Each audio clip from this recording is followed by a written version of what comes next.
I don't want to sleep in the same bed as my husband. So, just to be clear, we have a really loving relationship. But practically every day, I wake up tired and irritated. I'm a light sleeper, and I've always been that way. We now reside in a one-bedroom apartment. A really wonderful bed and an uncomfortably uncomfortable sofa. When it comes to sleeping, he seems to be the polar opposite of myself. He's watching a movie and is about to fall asleep. I'd spend at least an hour attempting to get some sleep. The issue is that he is a highly lively sleeper. When he shifts sides, he does so in a jumping about motion. Then I'll be awake. Or, on a frequent basis, an unintentional elbow to the face or a knee on the buttocks. I practically wake up every hour due of this. Because of my tears of irritation, I've actually woken up and sobbed. I'd go to the sofa, even if it's not very comfy. He'd also ask me the following day why it was and if I was upset with him. Again, I must state that this is not the case. So I sleep with earphones and eye coverings. Yet his motions constantly wake me up. After that, depending on how exhausted I am, I spend another hour trying to fall asleep.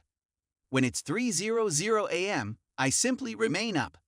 For the last 2 years I've been exhausted and underrested. I've mentioned that I can't sleep. He regards me as a drama queen.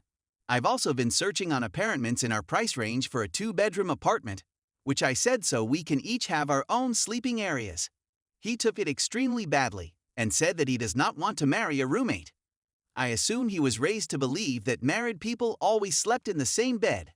I stated that we can still snuggle, watch movies, and so forth. But when it comes to proper relaxation, I need my own bed. Story 2. My 23 female roommate, 23 female, keeps crying in the middle of the night. We're both in graduate school and recently moved in together this semester. We had some common acquaintances, met together, and had a great time. So we thought it would be a good idea to room together in our expensive city. Overall, we get along well as roommates. We're both tidy, equally divide the food and expenses, and don't bring strange individuals home in the middle of the night.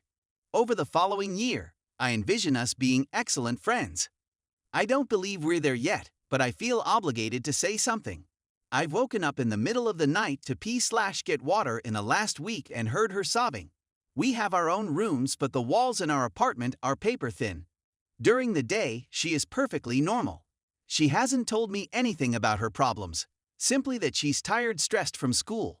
I'm concerned about her, but I don't want to go too far and make her feel uncomfortable if she doesn't want to speak about it. Is there any way to bring it up casually? Update. I asked her if she wanted to go out to supper when she came home from class the following day. I figured it would be best to simply chat more and see if she would open up, or if not, to at least cheer her up by doing something enjoyable.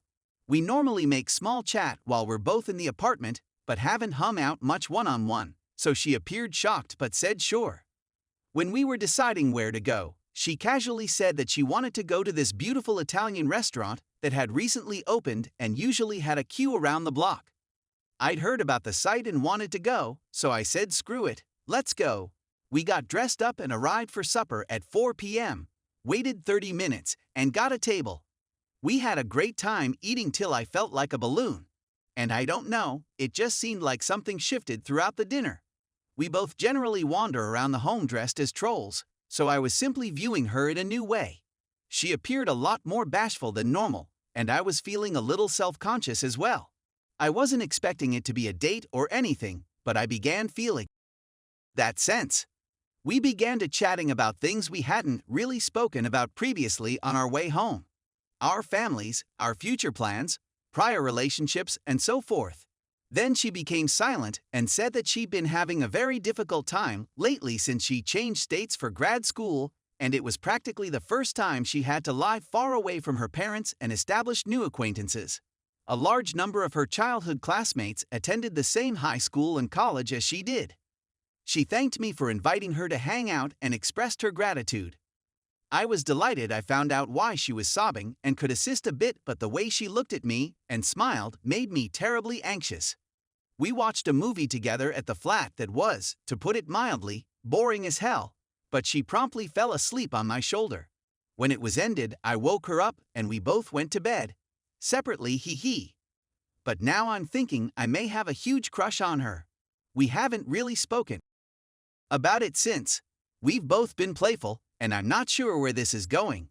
But I'm delighted I invited her out to supper. Edit. I understand that many folks are afraid that things are going too quickly or that I may have misconstrued a purely platonic relationship. You're absolutely correct that neither of us should hurry into things, and I definitely shouldn't have said that we may be dating in the update. I was so ecstatic when I wrote that. We spoke about it and agreed that it's a good idea to put off entering into a relationship for the time being, but the emotions are clearly there. I didn't include all the specifics since I didn't want to make the story too lengthy, but we were both flirting with each other throughout dinner and after. Casual caressing, compliments, and we were virtually snuggling during the movie. But, yes, it's not a good idea to start dating when she's still adjusting to life in a new city. We're going to take it easy and come back to dating in a few months. Because of the lease, there isn't much we can do about living together. But it hasn't been too uncomfortable so far.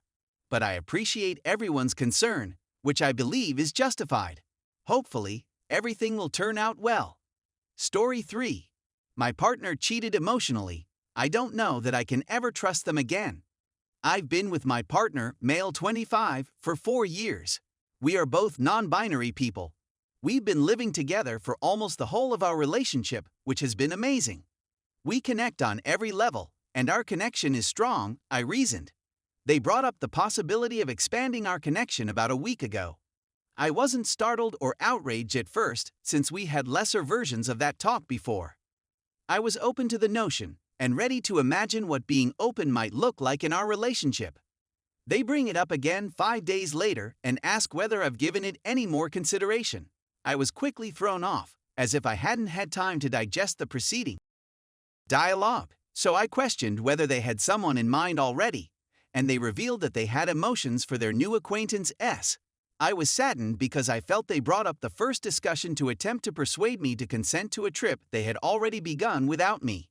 They had opened the door before informing me it was there. When I sought for clarification on the matter, I was informed that it was only unsaid sentiments on their end, that they felt a spark but nothing physical had transpired, and that they didn't know whether the feelings were returned. This was quite difficult to hear, but I tried to be empathetic since they can't control how they feel. The following several days were spent fighting about how they kept those sentiments hidden from me and attempted to get me to agree to a scenario without knowing the whole picture. They urged me to trust them over and over again that their connection with S was totally platonic, that there had been no flirtation. We went to a performance last night, and M informed me that S would be there.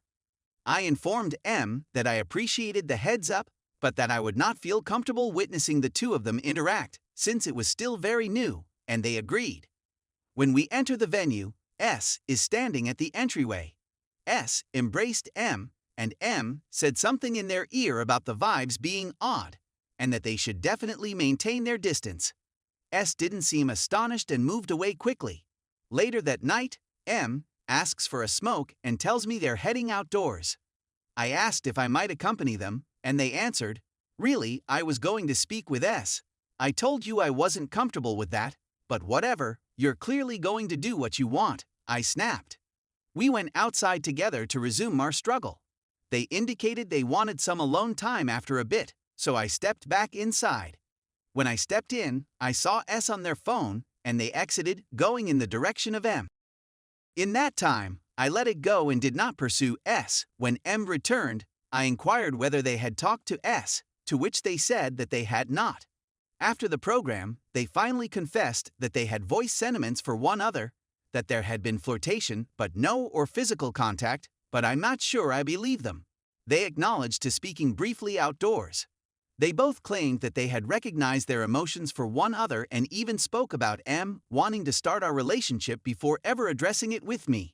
They even penned poems for each other. I'm really hurt. M is terribly apologetic and swears they would go to any length to save our relationship, but I'm not sure I trust them to tell me the whole truth. They claim to have severed communication with S, but I'm not sure I believe them. I'm at a loss. I'm not sure I'll ever believe anything they say again. I adore them and had planned to spend the rest of my life with them. But our connection will never be the same.